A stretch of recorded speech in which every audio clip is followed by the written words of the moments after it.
God, why? Hello everyone and welcome back to the Dragon Warrior series for Dragon Warrior 2. It's been about 2 years for, at least at the time I'm recording it, since I did the first one. So I figured, why the hell not? Let's get back to the series, because I at least want to do the first 5 games on the channel. So let's start a new quest.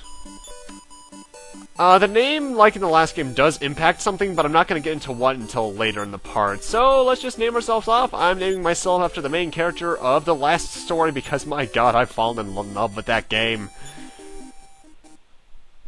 And we got narration. Prologue. Many years ago, a young warrior who was of the line of the great Erdrick came to Alefgard and defeated the dreaded Dragon Lord, restoring peace to the land.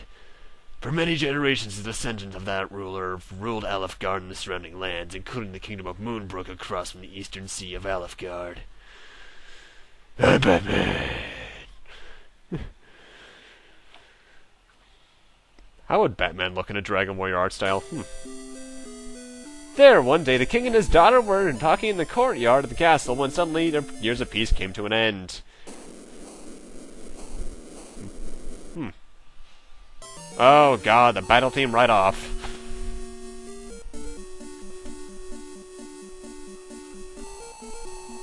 And the castle being besieged by the forces of Hargon the Wizard. I wonder who our main villain is.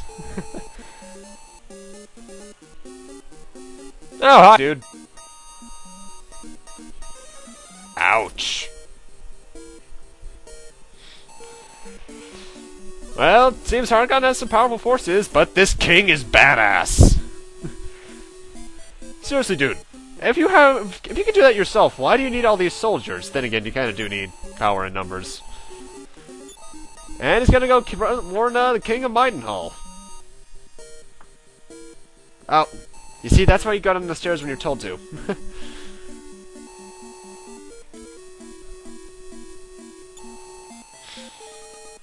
I would be reading this like I usually read it, but the Dragon Warrior dialogue is just so blech that I don't really feel like it. Plus, I didn't do that the last time. Mind you, back in the original Dragon Warrior Let's Play, I sounded bored through most of it. Oh. Ouch. Well, death count is at 2.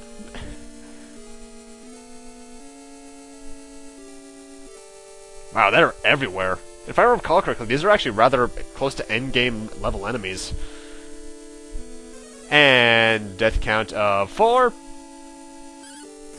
Hey, don't knights have a rule of a code of honor about not attacking from behind, rather? And the knight's gonna go and tell him himself. So yeah. That entire castle just got massacred and burned to the ground. And by the way, that sequence, and this sequence right here even, is American exclusive. Enix intentionally added this, and Nintendo of America let it pass. In the Japanese version, the game starts right here, I believe.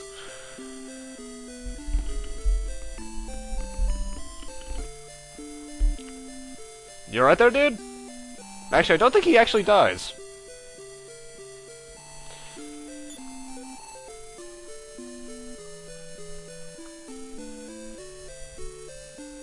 You could walk a bit fast, then again, he is injured, so I'll forgive that. And, gee, I wonder who our main character is.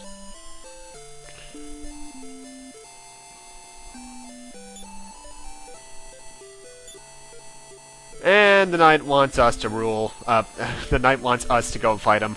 And our father, being lazy as hell, and being kind of old, is telling us, the probably 16-year-old boy, to do it. Controls are pretty much the exact same as last time. It's still very menu-based. There's no context-sensitive button. That's in the Game Boy Color version.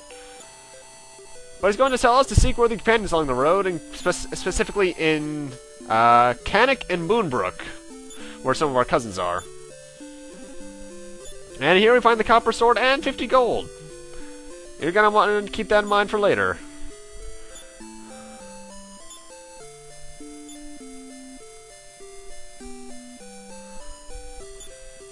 And now he just says go screw off, and that's pretty much it for story direction at this point. Now, one thing you're going to notice in this castle, especially if you come over here, is that there's two kinds of doors. Like in Dragon Warrior 1, there are doors you need keys to open, however, there's more than one type. There's silver doors, gold doors, I think normal doors as well, and jail doors.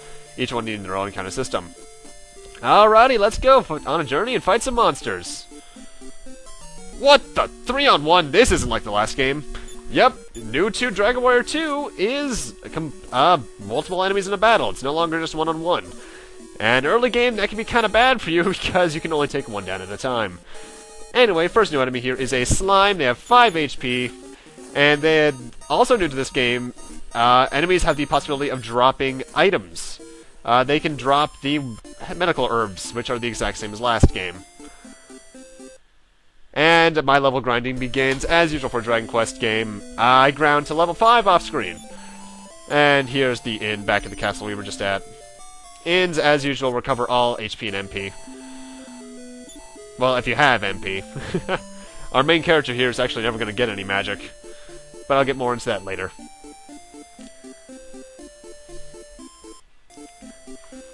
As usual for my RPGs, all repeat battles are being edited out, so you guys don't have to watch too much. Especially considering, well, first off, by the way, those tiles right there are swamp tiles. Walking in those will damage you.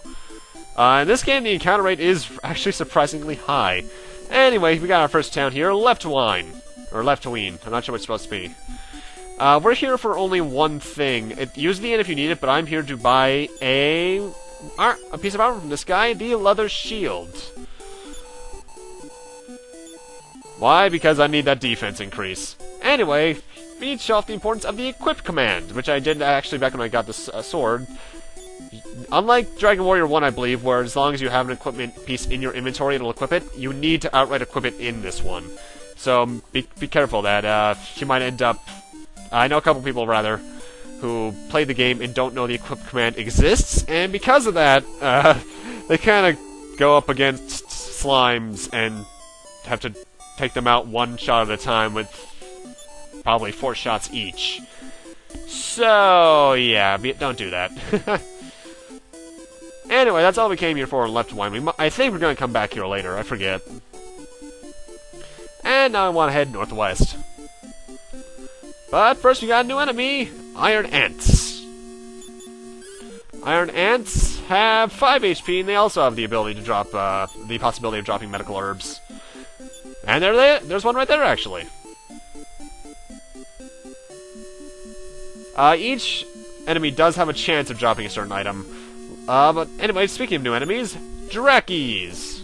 Well, quote-unquote new, these guys were in the last game. Anyway, they got 9 HP and the possibility of dropping a new weapon, the club. I forget if I want that or not. I don't think I do.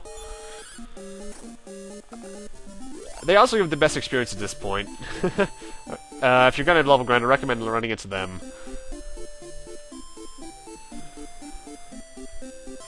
And another new enemy, Big Slugs. Big Slugs have 8 HP and have a possibility of dropping a medical herb, nothing beyond that. Enemies at the beginning of the game are rather vanilla, I will say that much.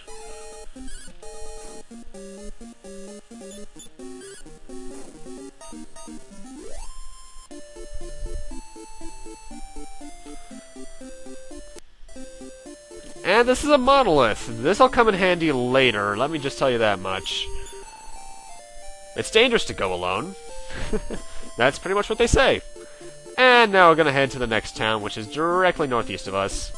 But first we got another new enemy, Wild Mice. They have about 10 HP and have another, yet again, drop medical herbs.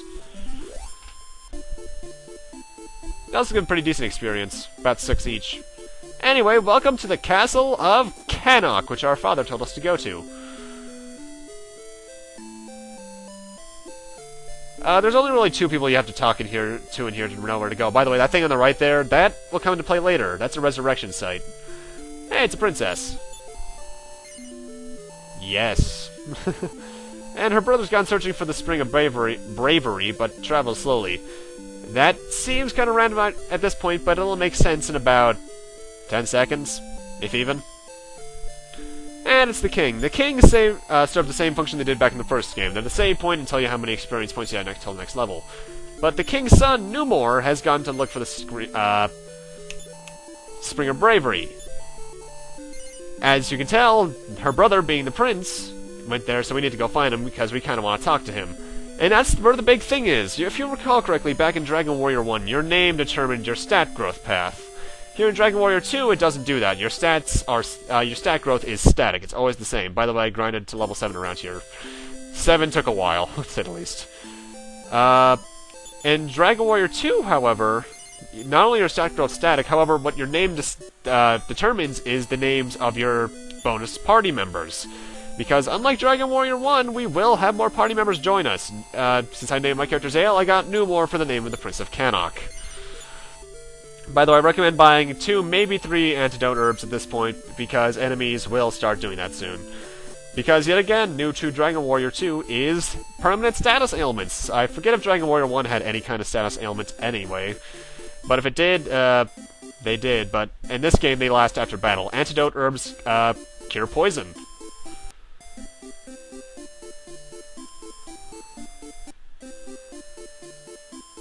And the Spring of Bravery, though, where you want to go to find the Prince of Cannock, is right up here. But first, we got the last new enemy of the part, Babbles.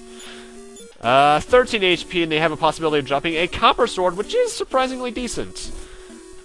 And they poisoned me, so that means I'm going to need to use one of those antidote herbs after battle. Nothing too bad.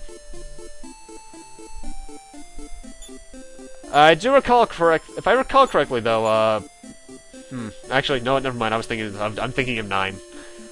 But anyway, with that, folks, I'm gonna need to end this off here. Thank you guys for watching, and in part 2, we will be heading into the Spring of Bravery to find the Prince of Cannock.